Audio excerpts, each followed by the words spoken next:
अस्सलाम वालेकुम दोस्तों, वेलकम टू हुमायूं टॉकीज़। और आज बहुत ही इम्पॉर्टेंट मौजू पे मैं आपसे बात करूँगा। वो है हाइपरटेंशन, ब्लड प्रेशर, एक खामोश किलर जो कि पूरी दुनिया में बहुत तेज़ी के साथ फैल रहा है। और आपको बताऊँगा कि ये क्यों होता है और कैसे हम इसको बग़ैर दवाइयों के बड़े आराम से मैनेज कर सकते हैं, और अगर हम दवाइयाँ लेंगे तो क्या फ़ायदे होंगे और उसके साथ क्या क्या नुकसान होंगे। तो प्लीज़ एंड तक ज़रूर देखिएगा ताकि आपको ये सब्जेक्ट एक बार अच्छे तरीके से समझ आ जाए। तो शुरू करते हैं। हाइपरटेंशन जो है, ये देखिए, ये जर्नल ऑफ नेफ्रोलॉजी यानी किडनी का जर्नल के अंदर स्टैटिस्टिक्स हैं। दुनिया में तकरीबन 31% जो एडल्ट्स हैं, जो ग्रोन अप बड़े मर्द व ख़वातीन हैं, उनमें 31% लोग जो है अब हाइपरटेंशन का शिकार हैं। और बहुत सारों को मालूम ही नहीं है कि उनका ब्लड प्रेशर जो है वो खामोशी के साथ आहिस्ता आहिस्ता ऊपर हो रहा है। और ये तादाद बनती है तकरीबन 1.39 बिलियन, तकरीबन 1.5 अरब से कुछ कम नीचे जो आबादी है वो ब्लड प्रेशर का शिकार है। और centre of disease control United states का जो इदारा है, उसके स्टैटिस्टिक्स अब आपके सामने हैं कि हाइपरटेंशन जो है वो आपको स्ट्रोक और हार्ट डिज़ीज़ के रिस्क फैक्टर्स में टॉप पे मिलती है, जिसकी वजह से बहुत सारी जो है वो डेथ होती हैं। उसके जो लीडिंग कॉज है वो ब्लड प्रेशर का ज़्यादा होना है। और सिर्फ 2018 में 5 लाख के करीब जो डेथ हैं एक साल के अंदर यूनाइटेड स्टेट्स में, वो उनकी प्राइमरी कॉज, बुनियादी वजह ज़्यादा ब्लड प्रेशर ही था। और ये भी आप देखें कि सिर्फ 4 में से 1% लोग हैं जिनका ब्लड प्रेशर कंट्रोल में है। और मेडिकेशन लेने वाले जो लोग हैं उनमें हालात कुछ ज़्यादा ख़राब हैं। मेडिकेशन लेने के बावजूद आप देखेंगे कि 2 out of 3 of this group 19 million have blood pressure of 140/90 और हायर, यानी कि दवाई लेने के बावजूद हर 3 में से 2 लोग जो हैं वो मुकम्मल तरीके से अपना ब्लड प्रेशर कंट्रोल नहीं कर पा रहे। और अरबों डॉलर सिर्फ यूनाइटेड स्टेट्स में सिर्फ इसके इलाज के ऊपर ख़र्च हो रहे हैं। तो ये एक बहुत ही सीरियस मसला है। स्टैटिस्टिक्स यूनाइटेड स्टेट्स के मैं हमेशा इसलिए देता हूँ कि उन जगहों के ऊपर रिसर्च और ज़्यादा हो रही होती है, डेटा मेंटेन हो रहा होता है, तो इसलिए वो एक पैमाना है जो हमें बताता है कि जनरली दुनिया किस रुख की तरफ जा रही है सेहत के मामले में। अब थोड़ा सा आपको एक बार मैं ये समझा दूं कि ब्लड प्रेशर कैसे होता है। ये आपको समझ जाना ज़रूरी है। अगर आपको ये समझ आ जाएगा तो फिर उसके बाद दवाइयाँ कैसे बनती हैं, वो किन चीज़ों पे असरअंदाज होती हैं, और हम दवाइयों के बगैर इसको कैसे कंट्रोल कर सकते हैं, ये आपको समझ आ जाएगा। स्क्रीन पे आप देख सकते हैं, ये है लिवर आपके लेफ़्ट साइड पे, इसका रोल है। उसके बाद आपके लंग्स, फेफड़े, उनका रोल है। उसके बाद गुर्दे यानी किडनी, इनका रोल है। और उसके बाद यहाँ पे आप देखेंगे आपकी ब्लड वेसल्स हैं, उनका रोल है। और एड्रिनल ग्लैंड जो किडनी के ऊपर छोटे से ग्लैंड होते हैं, अगर आपने मेरा कॉर्टिज़ोल वाला जो स्ट्रेस वाला वीडियो देखा है तो आप इससे वाकिफ़ होंगे। हमारी दोनों किडनीज़ के ऊपर जो है वो एड्रिनल ग्लैंड्स होते हैं जो मुख्तलिफ हार्मोन सिक्रीट करते हैं, उनका रोल है। और पिट्यूटरी ग्लैंड जो है, पिट्यूटरी ग्लैंड यानी कि जो हमारे ब्रेन में है, उसका रोल है। तो ये ब्लड प्रेशर जो है ये बड़ा कॉम्प्लिकेटेड सिस्टम इस हवाले से है कि बॉडी इसको बैलेंस करने की पूरी कोशिश करती है, और इस बैलेंस में ही हमारी ज़िंदगी और हमारी इफ़ेक्टिव लाइफ, जो हमारी एफिशिएंसी है और हमारा सेहतमंद होना शामिल है। जब ये बैलेंस किसी जगह पे डिस्टर्ब होता है तो ये जो पूरा कनेक्शन है आपस में, यानी जब आपकी बॉडी जो है वो वाटर और सॉल्ट रिटेन करती है, फिर उसके बाद आपकी किडनी रेनिन बनाती है, लिवर जो है एंजियोटेंसिन बनाता है, रेनिन और एंजियोटेंसिनोजन मिलके एंजियोटेंसिन 1 बनते हैं। फिर उसके बाद लंग्स जो हैं वो एंजियोटेंसिन कन्वर्टिंग एंजाइम क्रिएट करते हैं, उससे एंजियोटेंसिन 2 बनता है। और ये सारा प्रोसेस जो है, इसमें ऑल्डोस्टेरोन हार्मोन है जो एड्रिनल ग्लैंड के ऊपर है, वो जो है ऑल्डोस्टेरोन बनाता है एड्रिनल ग्लैंड। और ये सारे जो फैक्टर्स हैं वो आपको ब्लड प्रेशर को अफेक्ट कर रहे होते हैं। और बॉडी के अंदर ये कुदरती मैकेनिज़्म मौजूद है, ये सारे ऑर्गन अपने ऑप्टिमम पे परफॉर्म करें। अगर इनमें से कोई एक ऑर्गन भी कॉम्प्रोमाइज़ हो जाएगा, यानी उसका फंक्शन पूरा नहीं होगा, तो आपका ब्लड प्रेशर डिस्टर्ब हो जाएगा। जैसे अगर जिन लोगों को गुर्दों का मर्ज लाक होता है, उनको ब्लड प्रेशर का प्रॉब्लम हो जाता है। जिन लोगों के लंग्स में प्रॉब्लम होता है, स्मोकिंग करते हैं, या जिस तरह भी आपने कोविड के लिए देखा है, जब लंग्स इन्फेक्ट होते हैं तो ब्लड प्रेशर बहुत सीरियसली अफेक्ट होता है। तो इसी तरह लिवर जो है, अगर लिवर आपका सही काम नहीं कर रहा, जिगर सही काम नहीं कर रहा, तो भी ब्लड प्रेशर अफेक्ट हो जाएगा। और अगर आपकी ब्लड वेसल्स जो हैं, यानी वो खून की नालियाँ वो डैमेज हो गई हैं जिनमें से ब्लड गुजरता है, जिससे प्रेशर बनता है, तो भी ये ख़राब हो जाएगा। तो यहाँ से आपने सिर्फ एक ही चीज़ नोट करनी है, आपने ये देखना है कि एंजियोटेंसिनोजन और एंजियोटेंसिन, और उसके बाद एंजियोटेंसिन 2 और एस, एंजियोटेंसिन कन्वर्टिंग एंजाइम, और ये एड्रिनल ग्लैंड जो किडनी के ऊपर हैं, ऑल्डोस्टेरॉन। ये वो तमाम फोकस एरियाज़ हैं जिनके ऊपर मेडिकल साइंस ने, या आप ऐसे कह लें कि फार्माकोलॉजी ने, ड्रग्स ने इनके ऊपर फोकस किया कि इनको किसी तरीके से कंट्रोल करके, तो अगर किसी का ब्लड प्रेशर बढ़ रहा है तो उसको नॉर्मल किया जाए। थोड़ा सा सिंपल अंदाज में ये नेक्स्ट स्लाइड में आप देखें, ये खून की नाली है। खून की नाली के अंदर जो है किडनी से रेनिन गया, लिवर से एंजियोटेंसिनोजन आए है, उसके बाद लंग्स ने एस भेजा, एस ने उसको एंजियोटेंसिन 2 में कन्वर्ट किया, ऑल्डोस्टेरॉन ने एड्रिनल ग्लैंड ने ऑल्डोस्टेरॉन रिलीज़ किया, और इस तरीके से ये मुख्तलिफ हार्मोन्स और एंजाइम्स और प्रोटीन्स आपस में मिल के एक खून की नाली के अंदर, ब्लड वेसल के अंदर जो है वो प्रेशर को मेंटेन करती हैं, ब्लड के वॉल्यूम के साथ भी, यानी कि खून कितना थिक है, गाढ़ा है, और उसके साथ साथ नालियों का सिकुड़ना और खुलना, ये सारा इससे मैनेज होता है, और इसी से आपकी बॉडी एक नॉर्मल ब्लड प्रेशर मेंटेन रखती है। ये एक स्टडी मैं आपके सामने, सिर्फ एक छोटी सी स्टडी आपको ये बता रहा हूँ कि ये जो लिवर है, फैटी लिवर जिन लोगों का होता है, लिवर कॉम्प्रोमाइज़ हो जाता है, वो बहुत ही डेंजरस है, क्योंकि इसके बहुत सारे वाइटल फंक्शंस हैं। ये खाने को फ्यूल में कन्वर्ट करता है, आपके कोलेस्ट्रॉल को मैनेज करता है, उसको अच्छे यानी कि रेशो में रखता है, आपके जिस्म से जो टॉक्सिन्स हैं, जो जहरीले मवाद हैं, आपका जिगर उनको बाहर भी निकालता है, और फिर उसके बाद ये प्रोटीन्स बनाता है जिससे आपका खून जमता है, जिसे क्लॉटिंग कहते हैं ज़ख्म की सूरत में। लेकिन ये जब बहुत ज़्यादा फैटी लिवर हो जाता है तो इसका फंक्शन कॉम्प्रोमाइज़ हो जाता है, और ये कार्डियक आपके जो ब्लड प्रेशर और कोलेस्ट्रॉल, जो कार्डियक आउटपुट यानी आपके हार्ट के फंक्शन को मैनेज करते हैं, उसमें ये non alcoholic fatty liver disease एक बहुत बड़ा रिस्क फैक्टर है। तो जिस तरह मैंने पिछली स्लाइड में आपको बताया था, ये ऑर्गन्स बताए थे, तो पहला जो मैंने आपको सबसे पहले लेफ्ट बताया था, आपका जिगर। अगर आपका जिगर सही तरीके से काम नहीं करेगा तो फिर आपको ब्लड प्रेशर उससे भी हो जाएगा। उसके बाद डायबिटीज़, शुगर की बीमारी, ख़ास तौर पे टाइप 2 डायबिटीज़, ये बहुत बड़ा रिस्क फैक्टर है किडनी डिजीज़ का। और आपको मैं जिस तरह बता चुका हूँ कि अगर आपकी किडनी सही काम नहीं करेंगी तो भी आपको ब्लड प्रेशर हो जाएगा, ठीक है। और उसके अलावा जो लोग दवाइयाँ इस्तेमाल करते हैं डायबिटीज़ की, बेसिकली वो सब भी किडनी के थ्रू एक्सक्रीट होती हैं। किडनी उनमें से जो उनको जब एब्जॉर्ब करने के बाद बाकी चीज़ों को खारिज करती है, टॉक्सिन्स को, तो वो भी किडनी पे लोड डालती हैं।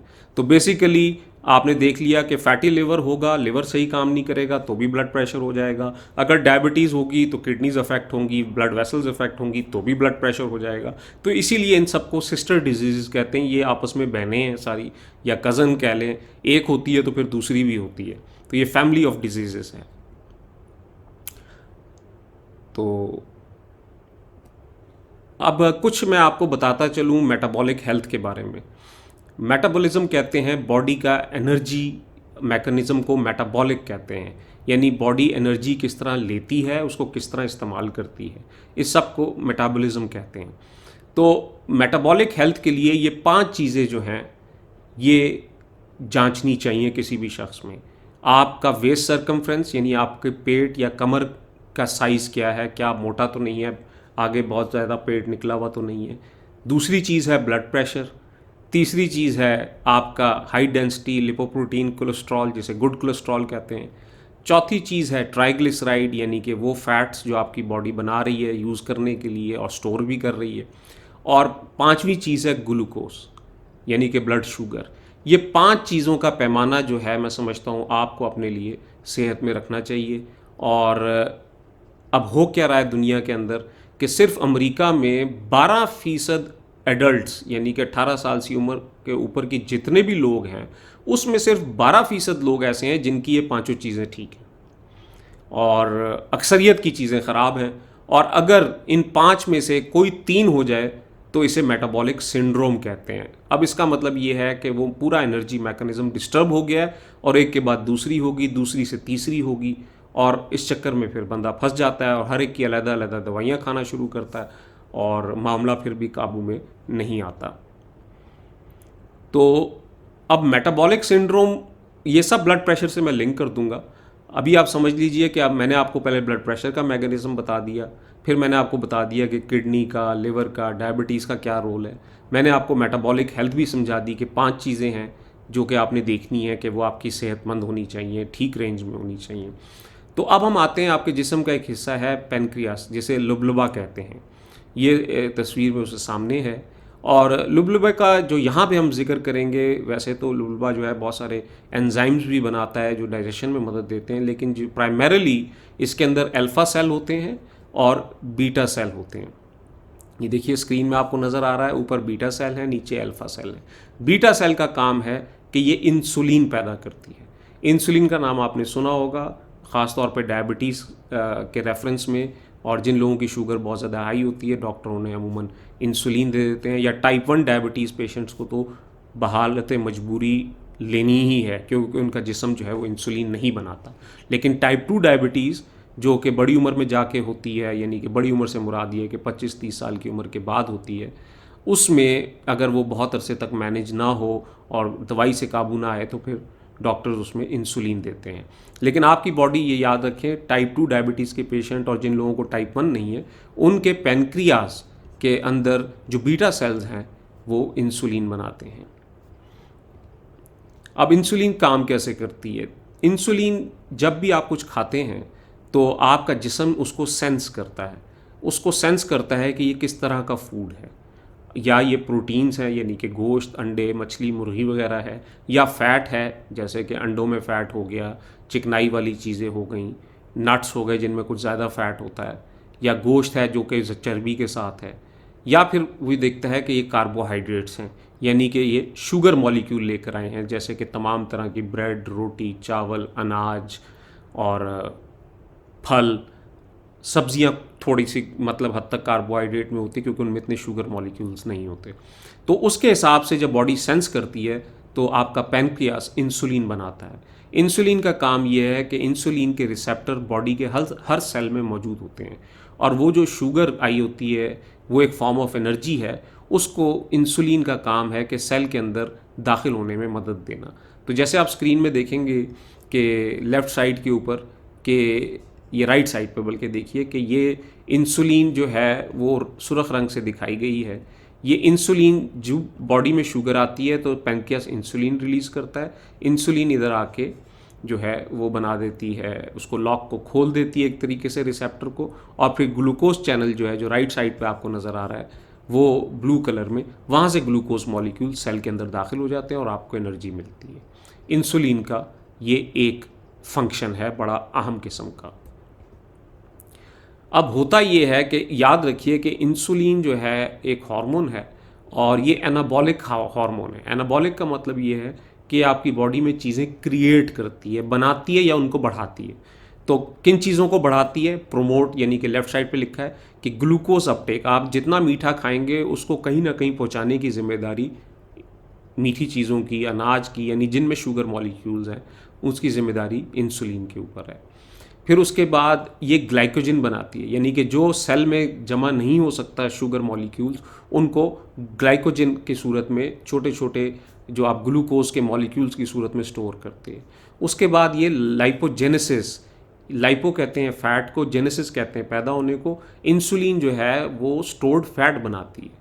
यानी आपकी बॉडी जो एक्सेस एनर्जी है उसको जमा जब करना चाहती है, जब कहीं डालने की जगह नहीं रहती, तो वो फिर इंसुलिन की मदद से लाइपोजेनेसिस का प्रोसेस होता है और फैट में कन्वर्ट करते हैं। इंसुलिन जो है वो ब्रेन फंक्शन में भी काम करती है क्योंकि वो सेल्स को लेके जाती है शुगर मॉलिक्यूल्स को सेल तक, और ब्रेन फंक्शन करता है। और माइटोजेनिक है। ये एक इम्पॉर्टेंट बात याद रखिएगा कि ये सेल डिवीजन को और ग्रोथ को बढ़ाती है। चूँकि मैंने बताया एनाबॉलिक हार्मोन है इंसुलिन, तो इंसुलिन जो है वो आपकी जितने बॉडी के सेल्स हैं उनको बड़ा करेगी या उनको मल्टीप्लाई कराएगी, बढ़ाएगी। जब ये सारे काम कर रही होती है तो कुछ काम जो हैं वो हाई इंसुलिन की मौजूदगी में रुक जाते हैं, जैसे कि ग्लूकोनियोजेनेसिस। अगर आपकी बॉडी में पहले से कहीं शुगर स्टोर्ड है या कोई ऐसा सोर्स है जिसको शुगर कन्वर्ट किया जा सकता है, वो नहीं होगा। वो इसलिए नहीं होगा कि इंसुलिन का मतलब ही है कि आपकी बॉडी में बाहर से जो मीठा है या शुगर मॉलिक्यूल्स हैं वो आ गए हैं, तो किसी ऑलरेडी स्टोर्ड चीज़ से शुगर बनाने की तो कोई तुक नहीं बनती। उसके बाद वो इसलिए वो उसको नहीं होने देती।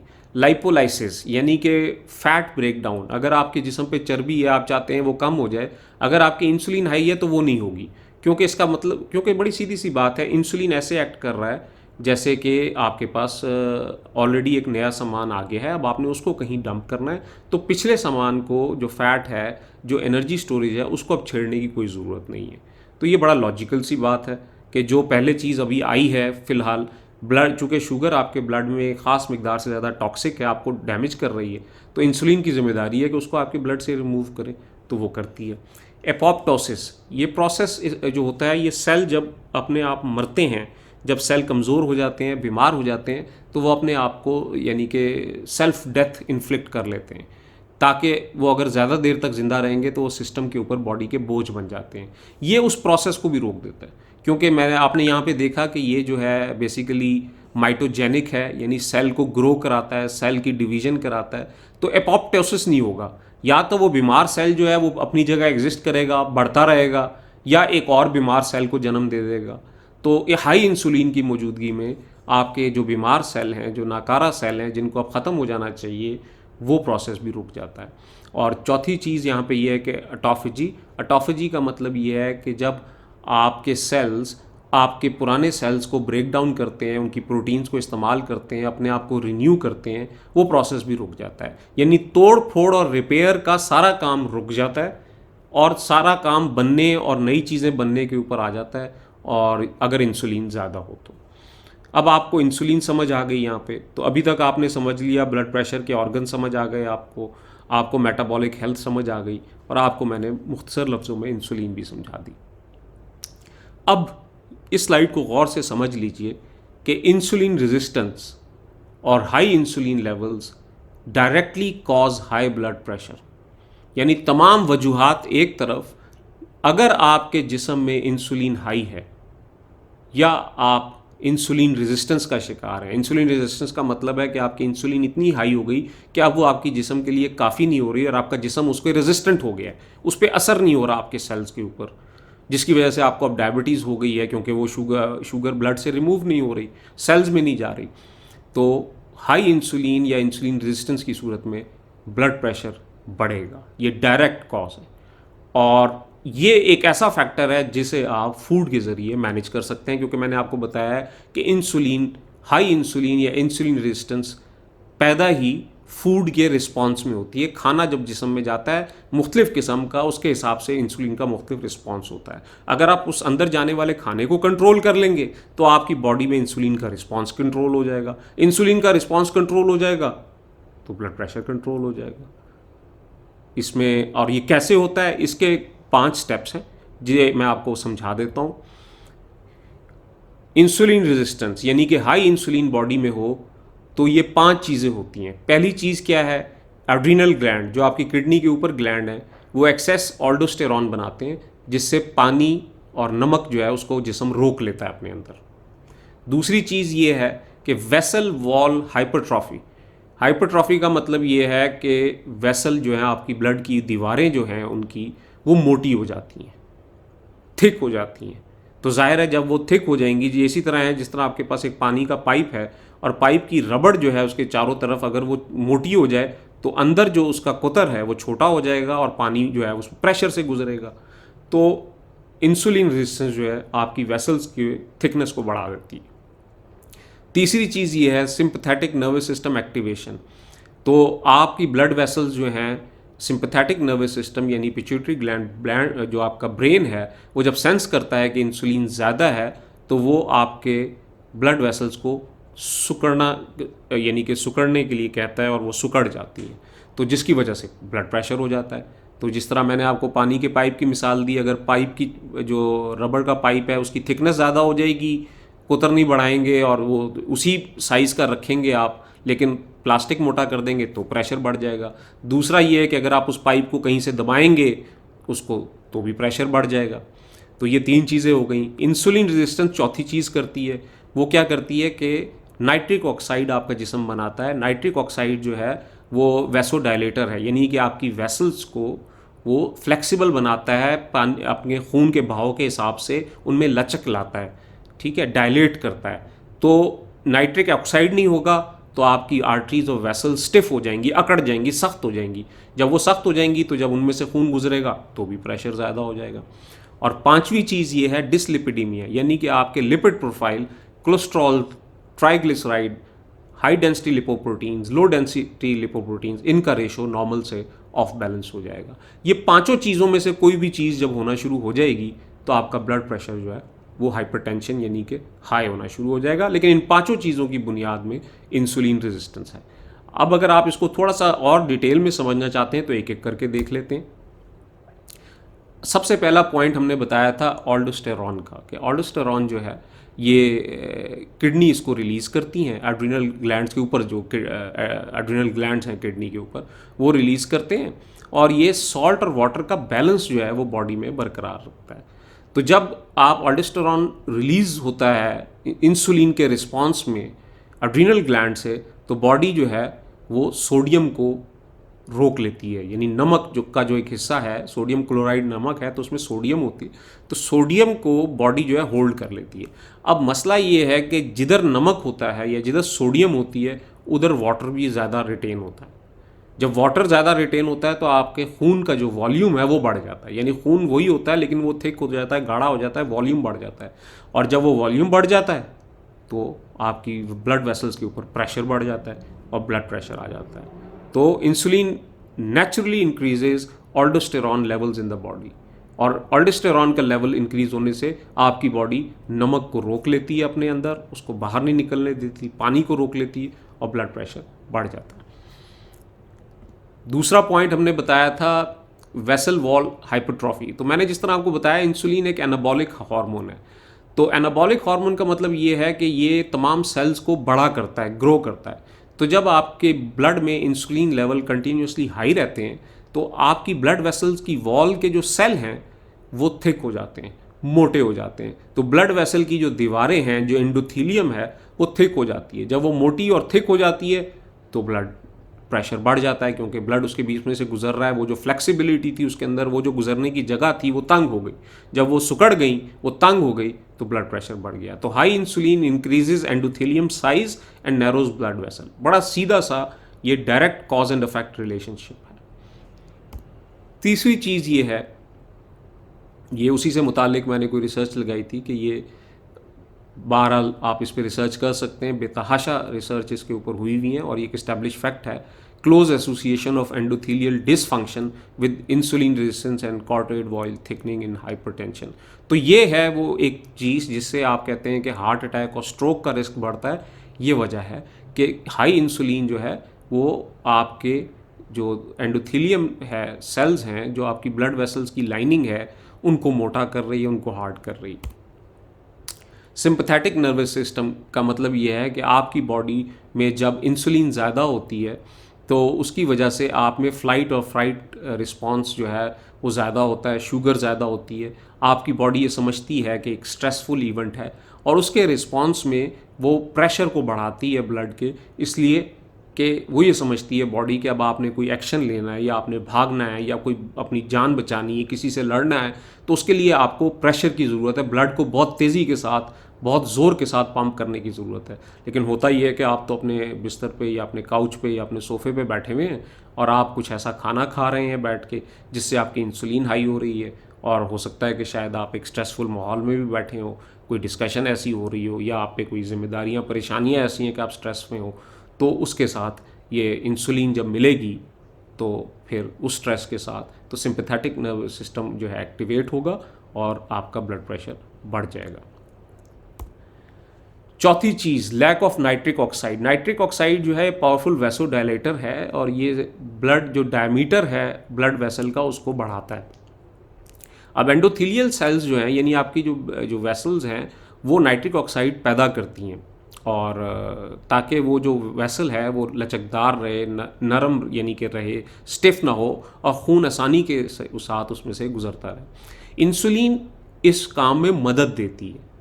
लेकिन अब आप कहेंगे मैं यहाँ पे कह रहा हूँ कि इंसुलिन की वजह से नाइट्रिक ऑक्साइड कम हो जाती है, तो इंसुलिन रेजिस्टेंस की वजह से, यानी जब इंसुलिन बहुत ज़्यादा हर वक्त हाई रहती है, आप हर वक्त ऐसा खाना खाते रहते हैं जिसकी वजह से इंसुलिन हाई रहती है, तो वो जो सेल हैं वो इंसुलिन रेजिस्टेंट हो जाते हैं। वो सेल जो है इंसुलिन को रिस्पॉन्ड ही नहीं करते। जब वो इंसुलिन को रिस्पॉन्ड नहीं करते तो वो नाइट्रिक ऑक्साइड नहीं बनाते, और नाइट्रिक ऑक्साइड ना होने की वजह से ब्लड वेसल्स जो हैं वो हार्ड हो जाती हैं, स्टिफ हो जाती हैं। और आखिरी चीज़ डिस्लिपिडेमिया, तो यानी कि हाई इंसुलिन जब होती है बॉडी में, तो जिस तरह मैंने इंसुलिन वाली स्लाइड में आपको बताया था कि इंसुलिन जो है किसी भी पुराने फैट को, स्टोर एनर्जी को इस्तेमाल नहीं करने देती जब तक इंसुलिन ब्लड में हाई होती है, और वो नए फैट और नए स्टोरेज बनाती रहती है, एनाबॉलिक है। तो जब ये सब कुछ हो रहा होता है तो आपके जो ब्लड में ट्राइग्लिसराइड हाई हो जाता है, और उसके बाद आपका एलडीएल भी हाई हो सकता है। और एलडीएल में ख़ास तौर पे टाइप ए और टाइप बी दो तरह के होते हैं। ये जब मैं कभी कोलेस्ट्रॉल पे वीडियो बनाऊंगा तो उसमें आपको समझाऊंगा कि क्या फ़र्क है। और फिर एचडीएल और ट्राइग्लिसराइड का रेशो बदल जाता है। अगर आप अपना लिपिड प्रोफाइल कराएंगे तो या कोलेस्ट्रॉल का टेस्ट कराएंगे तो बेसिकली हो सकता है आपको 4 चीज़ों की रीडिंग दें डॉक्टर या आपकी लेबॉर्ट्री। एक आपका टोटल कोलेस्ट्रॉल होगा, एक आपके ट्राइग्लिसराइड होंगे, एक आपका लो डेंसिटी लिपोप्रोटीन होगा, और एक आपका हाई डेंसिटी लिपोप्रोटीन होगा। जो हमारे इंटरेस्ट की बात है, जो सबसे मीनिंगफुल अगर कोई रीडिंग है तो वो 2 हैं, ट्राइग्लिसराइड और हाई डेंसिटी लिपोप्रोटीन। इनका रेशो अगर मुतनासिब होगा तो आप हेल्दी हैं। अगर ये रेशो डिस्टर्ब हो गया तो ये लिपिड ख़राब हैं, और ये जब लिपिड्स हैं ये जब ब्लड में मूव करते हैं ये फैट मॉलिक्यूल, तो ये फिर टकराते हैं ब्लड वेसल्स के साथ और उनको डैमेज करते हैं, जिसकी वजह से वहाँ पे इन्फ्लेमेशन होती है और फिर आर्थरोस्क्लेरोसिस का प्रोसेस और वो जो ब्लड वेसल्स डैमेज होती हैं वो शुरू हो जाता है। तो ये सब भी इंसुलिन रेजिस्टेंस की वजह से होता है। अगर आपकी बॉडी इंसुलिन सेंसिटिव है, आपके पास ज़्यादा स्टोरेज नहीं है और आप अपने जो ऑलरेडी स्टोर्ड है उसको रेगुलर यूज़ करते रहते हैं, तो आपका लिपिड जो है प्रोफाइल वो बिल्कुल नॉर्मल होगा। और जब वो नॉर्मल में होगा तो जब वो आपके फैट मॉलिक्यूल्स जो हैं, कोलेस्ट्रॉल मॉलिक्यूल्स जो हैं, वो किसी भी फॉर्म में हो, चाहे ट्राइग्लिसराइड में हो, एचडीएल में हो, एलडीएल में हो, अगर वो अपनी रेंज में है तो वो आपके ब्लड में आसानी से गुजरते रहेंगे और आपकी ब्लड वेसल को बहुत कम से कम नुकसान होने का अंदेशा होता है। तो ये 5 चीज़ें हैं जो डायरेक्ट इंसुलिन रेजिस्टेंस से रिलेटेड हैं, और इंसुलिन रेजिस्टेंस जो है वो इन मैकेनिज्म्स के थ्रू ब्लड प्रेशर कॉज करती है। सेकेंडरी कॉजेज ऑफ हाइपरटेंशन, यहाँ पे एक चीज़ देख लीजिए, आखिरी मैं आपको दिखाना चाहता हूँ राइट साइड पे ये कॉलम जो है ड्रग्स का। बहुत सारी मेडिसिन्स भी ऐसी हैं जो सेकेंडरी कॉज ऑफ हाइपरटेंशन, यानी कुछ दवाइयाँ ऐसी हैं जो आप खा रहे हो सकता है खा रहे हो और उनकी वजह से भी आपको ब्लड प्रेशर हो। तो जो अगर आप कोई और मेडिसिन लेते हैं तो ज़रूर अपने डॉक्टर से मशवरा कीजिए, और ख़ुद कम से कम ज़रूर जो मेडिसिन के अंदर एक लीफलेट होता है वो उसको पढ़िए, जो कंपनी की तरफ से दिया गया होता है, समझने की कोशिश कीजिए और आपको पता लग जाएगा। ख़ास तौर पे इसमें non steroid anti inflammatory drugs हैं, यानी वो लोग जो जोड़ों के दर्द के लिए, मुख्तलिफ दर्दों के लिए दवाइयाँ खाते हैं, उनमें से अक्सर दवाइयाँ जो हैं वो blood pressure as a secondary cause हैं, वो ब्लड प्रेशर कॉज करती हैं। इसी तरह वो ख़वातीन जो हैं जो ये ख़ानदानी मनसूबाबंदी के लिए गोलियाँ खाती हैं, उससे भी ब्लड प्रेशर बढ़ता है। स्टेरॉइड्स अगर किसी को दिए जा रहे हैं मुख्तलिफ किस्म के जो है इम्यून सिस्टम की वजह से या किसी और वजह से, तो स्टेरॉइड्स वाली चीज़ें इस्तेमाल करने से भी ब्लड प्रेशर बढ़ता है। तो ये भी आपके जहन में होना चाहिए कि दवाइयों से भी कुछ ऐसी हैं जो ब्लड प्रेशर बढ़ता है। अब ब्लड प्रेशर आपको समझ आ गया, इंसुलिन रेजिस्टेंस समझ आ गई। अब आपको ये बताना है कि इस वक्त मार्केट में पूरी दुनिया में किस किस्म की ब्लड प्रेशर मेडिसिन चल रही है। सबसे पहली ब्लड प्रेशर मेडिसिन जो है वो डाययूरेटिक्स हैं इन नेचर, यानी कि वो पेशाब आवर हैं। जिस तरह मैंने आपको बताया था कि ऑल्डोस्टेरोन जो है वो वाटर और सॉल्ट को होल्ड करता है आपकी बॉडी के अंदर, जिसकी वजह से ब्लड वॉल्यूम गाढ़ा हो जाता है। तो ये वो गोलियां हैं जिन्हें वाटर पिल्स भी कहते हैं, जिसकी वजह से आपकी किडनी जो है वो कुछ सॉल्ट बॉडी से निकालेगी पेशाब के थ्रू, और इससे आपका ब्लड प्रेशर कम हो जाएगा। दूसरी जो है वो बीटा ब्लॉकर्स हैं। बीटा ब्लॉकर्स आपकी हार्ट बीट को स्लो करने के लिए, अक्सर एंग्जाइटी के लोगों को भी, जिनका दिल ज़्यादा धड़कता है परेशानी की वजह से, उनको दी जाती हैं। जैसे कि इंड्रॉल बड़ी कॉमन बीटा ब्लॉकर है, कई लोग इस्तेमाल करते हैं। तो ये उन्होंने हल निकाला कि ना दिल धड़केगा तो ना ब्लड प्रेशर बढ़ेगा, तो मतलब है कि उसको स्लो कर दिया जाए। तो अब तीसरी जो है वो एंजियोटेंसिन कन्वर्टिंग एंजाइम इनहिबिटर्स। अगर आपको याद हो तो मैंने आपको बताया था कि किस तरह जो है रेनिन से एंजियोटेंसिन जिन बनते हैं, उससे एंजियोटेंसिन 1 बनते हैं, 2 बनते हैं।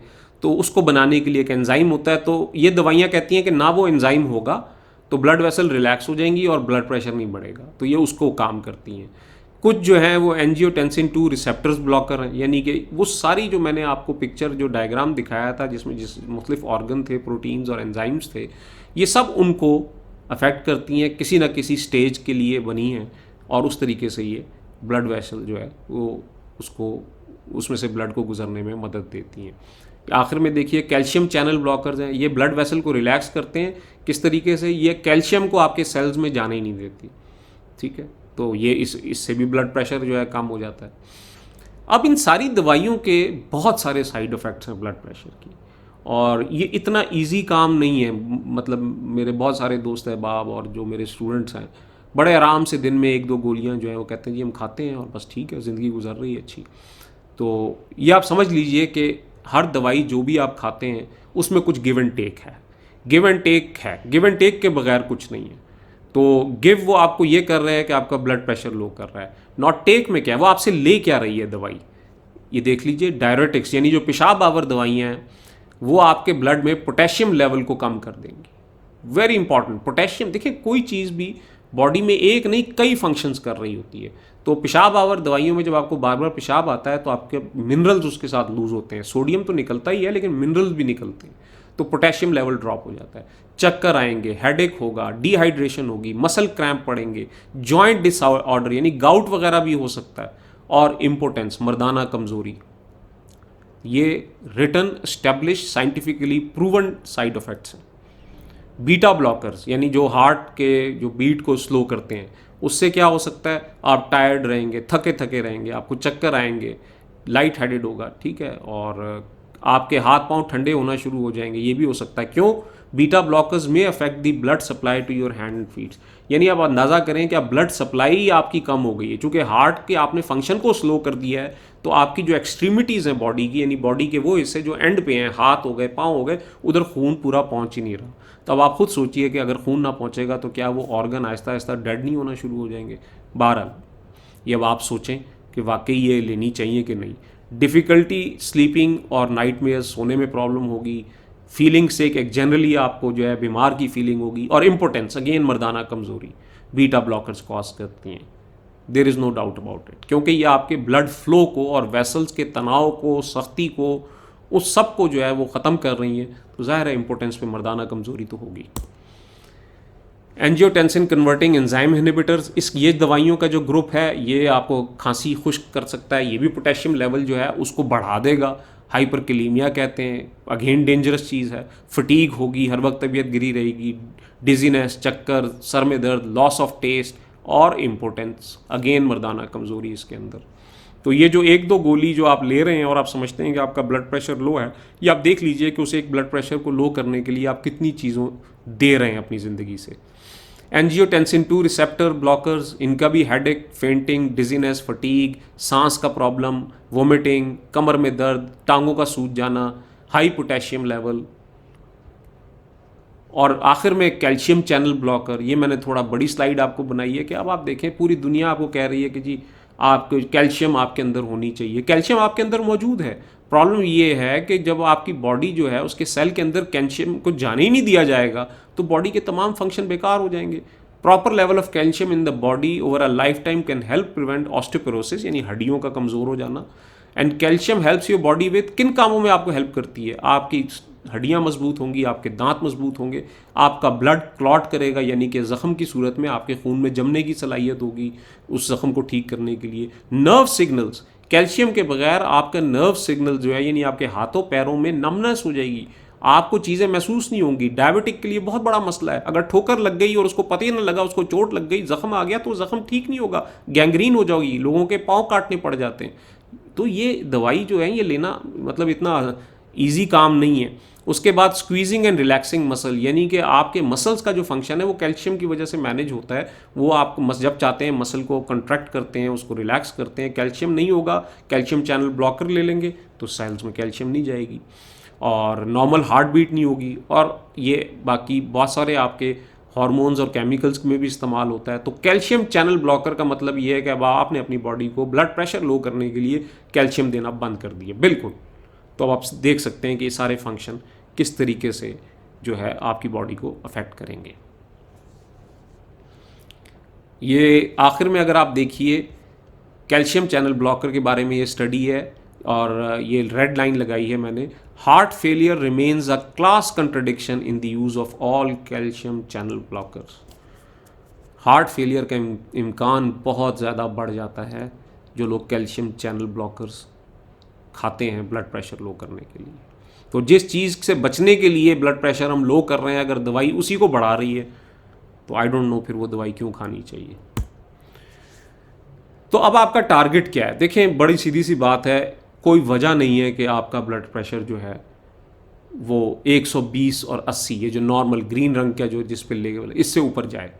जाना ही नहीं चाहिए, कोई गुंजाइश ही नहीं। अगर कोई आपको कहे कि ये आपकी उम्र 50 साल हो गई है, 60 साल हो गई है, अभी तो हो ही जाता है, हो ही जाना चाहिए, इट्स ऑल नॉनसेंस। ऐसा नहीं है। बड़े बड़े जवान लोग भी मिलेंगे आपको जिनका बहुत हाई है, और आपको अभी भी ऐसे बूढ़े लोग मिल जाएंगे जिनका ब्लड प्रेशर नॉर्मल है। तो आपका टारगेट ही 120 और 80 या इससे थोड़ा सा कम, 110, 70, ये आपका ब्लड प्रेशर होना चाहिए। और ये ब्लड प्रेशर आपका नेचुरल लाइफस्टाइल के साथ हो सकता है। जो चीज़ें मैं आपको बता रहा हूँ, अगर आप इन पे अमल करेंगे तो विद इन 2 to 3 मंथ्स आपका ब्लड प्रेशर बिल्कुल नॉर्मल हो जाएगा और आप दवाइयाँ छोड़ देंगे। मैं अभी आपको कोई दवाई छोड़ने के लिए नहीं कहूँगा। हो सकता है आपको किडनी डिजीज़ हो सकता है आपका फैटी लिवर हो सकता है कि आपको हार्ट की प्रॉब्लम हो और आपके डॉक्टर ने आपका ब्लड प्रेशर हर हाल में नीचे रखना है, क्योंकि गलती की अब गुंजाइश नहीं है, क्योंकि ऑर्गन पहले से डैमेज हो चुके हैं। तो आप दवाई बिल्कुल नहीं छोड़ेंगे। लेकिन अगर आप अपने डाइट और लाइफस्टाइल को ठीक करेंगे तो और साथ ब्लड प्रेशर मॉनिटर करेंगे तो खुद ब खुद आपको एहसास होना शुरू हो जाएगा। और अपने डॉक्टर को जब आप बताएंगे तो वो खुद ब खुद आपके ब्लड प्रेशर की मेडिसिन कम करेंगे और आहिस्ता आहिस्ता ब्लड प्रेशर की मेडिसिन ख़त्म हो जाएंगी। हिपोक्रेट्स ने 40 BC कबले मसीह में कहा था, natural forces within us are the true healers of disease. हमारे अंदर जो कुदरती कुव्वत मौजूद है हमारे जिस्म के अंदर, वही असल में हकीकी हमारी बीमारियों का इलाज है। अब इसको कंट्रोल कैसे करना है ब्लड प्रेशर को? सबसे पहली चीज़, अगर आप सिगरेट पीते हैं तो सिगरेट पीना छोड़ दें। There is no second opinion, I don't need to elaborate it. सब ने इसके बारे में बताया है, पूरी दुनिया में इसके बारे में लिटरेचर और मौजूद है, अवेयरनेस दी जाती है। अब भी अगर आप पीते हैं तो फिर ये आपका अपना फ़ैसला है। दूसरा, अगर आपको इंसुलिन रेजिस्टेंस है, जिस तरह मैंने पूरा समझाया कि इंसुलिन रेजिस्टेंस, और मैंने डायबिटीज़/इंसुलिन रेजिस्टेंस लिखा है क्योंकि सारे इंसुलिन रेजिस्टेंट लोगों को डायबिटीज़ नहीं होती, टाइप 2, लेकिन सारे टाइप 2 डायबिटिक जो हैं वो इंसुलिन रेजिस्टेंट होते हैं। तो इसलिए हो सकता है कि आपको भी टाइप 2 डायबिटीज़ डायग्नोज ना हुई हो, लेकिन आप ऑलरेडी इंसुलिन रेजिस्टेंस हो। इंसुलिन रेजिस्टेंस को और बेहतर समझना है तो मेरी डायबिटीज़ वाली वीडियोस देख लीजिए, आपको और अच्छे तरीके से समझ आ जाएगा। तो उसको आप रिवर्स कर लीजिए अपनी कंडीशन को, डाइट के ज़रिए, लाइफस्टाइल के ज़रिए। तीसरी चीज़ है आपका फैटी लिवर है, अगर अल्ट्रासाउंड में पता लग जाता है, अगर आपकी तोंद बहुत ज़्यादा बाहर निकली हुई है, पेट बढ़ा हुआ है, तो बहुत ज़्यादा चांस है आपका फैटी लिवर हो चुका है। उसको आप रिवर्स कीजिए, क्योंकि मैंने आपको जो ऑर्गन बताए थे, लिवर है, किडनी है, लंग्स हैं, हार्ट है, आपकी जो ब्लड वेसल्स हैं, ये हेल्दी होंगी तो ब्लड प्रेशर नॉर्मल हो जाएगा। तो लिवर अगर फैटी है तो आप इसका फंक्शन कॉम्प्रोमाइज़ हो रहा है, तो इसको नॉर्मल कर दीजिए। बॉडी वेट, अगर आपका वज़न बढ़ा हुआ है, ये आपका नंबर 1 प्रायोरिटी होनी चाहिए कि मैंने अपने वज़न को कम करना है। इंसुलिन को लो रखें, ऐसा खाना खाएं जो आपकी इंसुलिन को ना बढ़ाए, और ऐसे तरीके से खाएं, इतने वक्फे के बाद खाएं कि आपकी इंसुलिन जो है वो ज़्यादा ना बढ़े और लो रहे। इंसुलिन लो रहेगी तो वो जो 5 मैंने आपको डिटेल बताए हैं एक्शंस जो ट्रिगर करते हैं ब्लड प्रेशर को, वो कम होना शुरू हो जाएंगे और आपका ब्लड प्रेशर नॉर्मल हो जाएगा। अपनी बॉडी में ग्रीन लीफी वेजिटेबल, सब्ज़ पत्तों वाली सब्जियां और ज़्यादा से ज़्यादा सब्जियों का इस्तेमाल कीजिए। सब्जियों में जो एंटीऑक्सीडेंट्स और विटामिन्स तो हैं ही हैं, आपका जो नाइट्रिक ऑक्साइड है वो नाइट्रेट से बनता है और ग्रीन लीफी वेजिटेबल्स के अंदर वो बहुत ज़्यादा होता है। तो अपने हर खाने में पत्तों वाली सब्जियाँ, मुख्तलिफ़ किस्म की सलाद, उनकी मिकदार ज़्यादा बढ़ा दीजिए। सिर्फ अच्छे किस्म के फ़ैट्स इस्तेमाल कीजिए, गंदे फ़ैट्स इस्तेमाल नहीं करने। फ़ैट्स के ऊपर मैं एक अलहदा वीडियो बनाऊंगा कि किस तरह फ़ैट्स जो हैं पूरी दुनिया में इंसानी सेहत को तबाह कर रहे हैं। तो फ़ैट्स अच्छे इस्तेमाल कीजिए। और आखिर में हर तरह की प्रोसेस फूड बंद कर दीजिए। जो फूड बाज़ार में मिल रही है, फ़ास्ट फूड हो गई, बेकरी आइटम हो गए, डब्बों में बंद चीज़ें हो गई, आपकी ये डबल रोटी, बन और इस तरह की चीज़ें हो गई, इनको बंद कर दीजिए। इसमें कहीं भी आपने देखा होगा इन 9 चीज़ों में मैंने आपको नमक बंद करने को नहीं कहा। नमक, sodium is very essential for your life. आप देखें कि अल्लाह ताला ने दुनिया में नमक के सोर्स इंतहाई वाफिर मिकदार में बनाए हैं। समुंदर नमक से भरे पड़े हैं, समुद्रों की कानें मौजूद हैं, पहाड़ों के अंदर नमक है। ये इंसान के लिए अशद ज़रूरी है। मसला सिर्फ ये है कि जो सॉल्ट बॉडी होल्ड करती है या जो दूसरे फंक्शन मैंने आपको समझाए हैं, उसकी वजह से ब्लड प्रेशर बढ़ता है। हाँ, बहुत ज़्यादा सॉल्ट नहीं खाना, और वो बहुत ज़्यादा सॉल्ट छुपा होता है प्रोसेस फूड के अंदर। इवन मीठी चीज़ों के अंदर भी जायका बढ़ाने के लिए नमक डाला जाता है, तो जो बेकरी में या जो पैक्ड फूड मिलते हैं। तो आप प्रोसेस फूड खाना बंद कर दीजिए, घर का बना हुआ साफ़ सुथरा खाना खाएं। इन 9 चीज़ों पे अमल कीजिए। और रेगुलर फिज़िकल एक्सरसाइज शायद मैं बीच में मिस कर गया, तो रेगुलर जो फिज़िकल एक्सरसाइज का मतलब ये है कि अपनी सेहत को, अपनी कंडीशन को जहन में रखते हुए आहिस्ता आहिस्ता स्टार्ट कीजिए। वॉक से स्टार्ट कीजिए, और एक्सरसाइज पे फिर अलहदा से मैं वीडियो बना दूंगा। ये 9 पॉइंट जहन में रख लीजिए, इन पे आहिस्ता आहिस्ता अमल कीजिए, आपका ब्लड प्रेशर बिल्कुल नॉर्मल हो जाएगा। अपने कमेंट्स में मुझे ज़रूर आगाह कीजिएगा कि आपको मेरी बात समझ आई, आपको कैसा लगा, और जो आपकी राय है वो ज़रूर दें। और आप बताइए कि और किस मौजू के ऊपर आप बात मेरे से सुनना चाहते हैं, या कोई सवाल हैं आपके, ज़रूर शेयर कीजिएगा। थैंक यू वेरी मच, और देखते रहिए हुमायूं टॉकीज़।